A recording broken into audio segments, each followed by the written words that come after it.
Hello learners, today we are going to discuss the topic heredity and environment. Here we will discuss the relationship and difference between heredity and environment.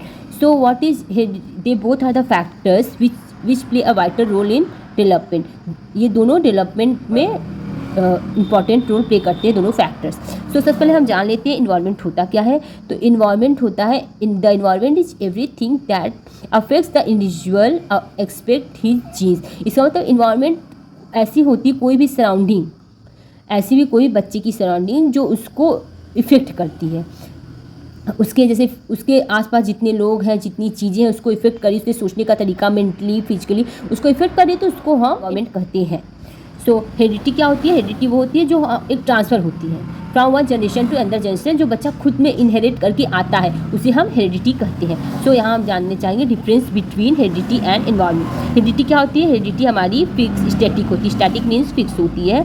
ये heredity पे fix factor होती है. जैसे कोई बच्चा जन्म से बहुत अच्छा सॉन्ग गाता है, एक बच्चा बहुत अच्छे से जन्म से बहुत अच्छा क्रिकेट खेलता है, अगर उसके पेरेंट्स अच्छा क्रिकेट खेलते हैं तो जाहिर सी बात वो हेरिडिटी वो ट्रांसफ़र होती है. तो ये एक हेरिडिटी एक तरीके से नेचर होता है, ये एक तरीके से नेचर होता है. इन्वायरमेंट क्या होता है? इन्वायरमेंट डायनामिक और चेंजेबल होता है. इनमें जो इन्वायरमेंट होता है वो डायनामिक बदलता रहता है, keep on changing.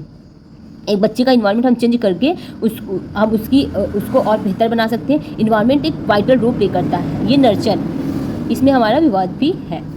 So there are the some factors which affect they both are the factor. It means D means development,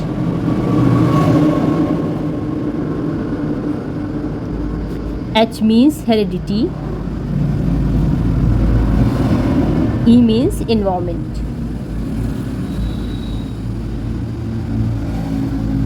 ये दोनों फैक्टर होते हैं हेरिडिटी एंड एनवायरमेंट जो डेवलपमेंट को अफेक्ट करती है. और डेवलपमेंट में हेरिडिटी एनवायरमेंट दोनों वाइटल रोल करती है. 50% हेरिडिटी, 50% एनवायरमेंट. इनमें दोनों का ही रोल होता है एनवायरमेंट को अफेक्ट करने में.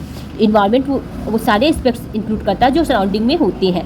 It means environment includes all aspects of surroundings and environment consist करता है डिफरेंट टाइप्स ऑफ फोर्सेज, जैसे कि physical, social, moral, economic, political, cultural, emotional. Physical means physical बच्चे की ग्रोथ, लंबाई जैसे बढ़ रही है, बच्चों का बाल बढ़ रहा है, तो एस्पेक्ट सराउंडिंग के हिसाब से ही होता है. जैसे खान पान कैसे मिल रहा है, उसको अच्छा बैलेंस डाइट मिल रहा है, इतनी फिजिकल होगा. सोशल मीन्स उसका मेंटली डेवलपमेंट, वो क्या सोचता है, कैसे लोगों के बीच रहता है, उसकी thinking process, cognitive development. Moral means उसकी इथिकल वैल्यूज क्या होती है. इमोशनल, वो कैसे हर बात रोने तो नहीं लगता, वो कैसे धीरे धीरे कैसे वो बच्चा मेच्योर होता है, इमोशनली अपने आप को कैसे हैंडल करता है. पॉलिटिकल, इसमें वो कैसे पॉलिटिकल चीज़ों, पॉलिटिकल कल्चरल इमोशनल फूड से कैसे कल्चर में रहा, कैसे इमोशनल फूड डील कर रहा है. तो एक टीचर को क्या करना चाहिए? एक टीचर को अपने क्लासरूम में बच्चों को बेस्ट मेंटल इन्वायरमेंट, इसे इन्वायरमेंट होता है, बेस्ट मेंटल इन्वायरमेंट प्रोवाइड करना चाहिए ताकि एक बच्चे की उन्नति हो सके, वो अच्छा सोच सके. कोई बच्चा कहीं गलती करे उसको डांटना नहीं, उसको अच्छे से समझाना है, जैसे कि हमारे NEP में भी आ गया, NEP 2022 में आ गया है. So thank you, keep on